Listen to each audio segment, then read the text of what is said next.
Die Feuer von Sant'Antonio. Rund um den 17. Januar erlebst du eines der authentischsten Feste der Insel, die Feuer von Sant'Antonio. Für mich gibt es kein schöneres Fest, speziell in der Barbagia. Einen größeren Kontrast zum Sommersonne-Strand-Sardinien wirst du im ganzen Jahr auch nicht finden. Inselweit, ob in Abbasanta oder Paulilatino, in Busacchi oder Siniscola, in Orani oder in Ogliastra, in Ottana oder in Marmoiada, ja auch in Olbia oder San Teodoro, feiert man Sant'Antonio zu Ehren des heiligen Antonius. Traditionell werden große Feuer entzündet. Historisch waren die Feuer eine Hilfe, Krankheiten einzudämmen. Sie boten auch wärmende Inseln in der kalten Jahreszeit und schufen Platz für Neues. Auch heute verbrennt man alte Äste und altes Holz. Oft werden Orangen oder Rosmarin ins Feuer geworfen. Die Feuer von Sant'Antonio sind vor allem für die ländliche Bevölkerung Sardiniens von Bedeutung. In der christlichen Vesper, Su Pespero, wird der Segen des Heiligen als Schutzpatron der Haustiere und Landwirte erbeten. Dem schließt sich in der Barbagia ein uralter Ritus an. Sa prima Essia oder Prima Essida, das erste Erscheinen der Figuren des traditionellen Maskenkarnevals, der nun beginnt.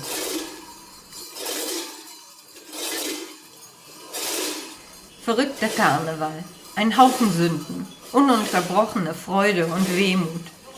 Heute ist wie jedes Jahr der Karneval zurückgekehrt. Das Zitat stammt von Salvatore Camboso aus seinem Werk Miele Amaro.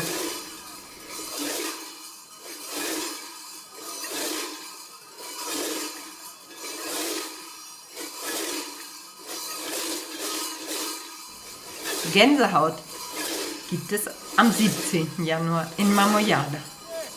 Die Mamutones e Isoadores umrunden mit ihrem archaischen Tanz jedes der rund 40 im Dorf verteilten Feuer dreimal zur Versöhnung mit der Natur. Ein Symbol für Leben, Tod und Wiedergeburt.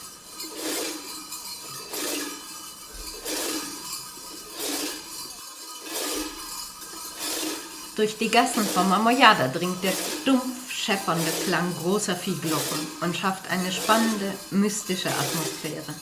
In der Luft hängt über allem der süße Duft von Safran. Das traditionelle Gebäck Succo Corne in Mele wird gebacken. Nicht nur Bewohner und Gäste sind in gespannter Erwartung, auch die Protagonisten. Die Vestizione der Mamutones e Isoadores beginnt. Eine rituelle, ernst gemeinte Verwandlung. Ein Freund des Schafs, auch ein Mamutone, erklärte, es sei eben keine Verkleidung, sondern ihr Schicksal. Jeder von ihnen kann anschließend sagen, ein anderes Leben gelebt zu haben. Ho vissuto davvero una vita. Zusammen sind die Mamutones e Isoadores ein Symbol für Licht und Dunkelheit, für Wachstum und Niedergang, für Leben und Tod.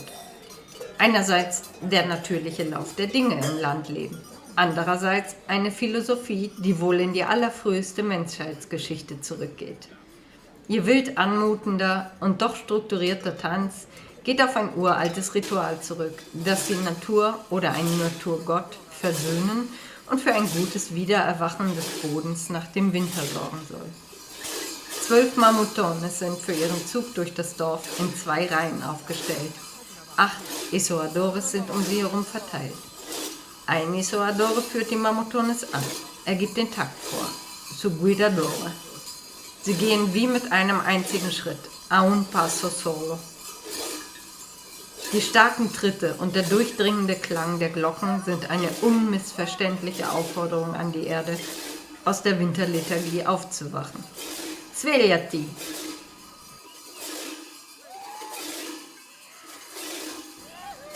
Die zoomorphen Figuren des sardischen Karnevals gehen fast alle auf vorchristliche Riten zu Ehren von Dionysos zurück, den griechischen Gott des Weines, der Freude, der Fruchtbarkeit, des Wahnsinns und der Ekstase.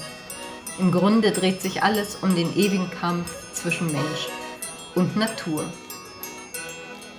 Der Reisende, der aus seiner heilen Welt mit dem landläufigen Sardinienbild aus Türkiswasser und Strand ankommt, muss sich vielleicht kurz eingewöhnen.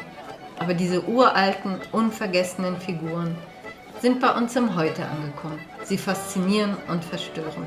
Und Sant'Antonio ist wirklich eines der schönsten Feste, die man auf Sardinien erleben kann.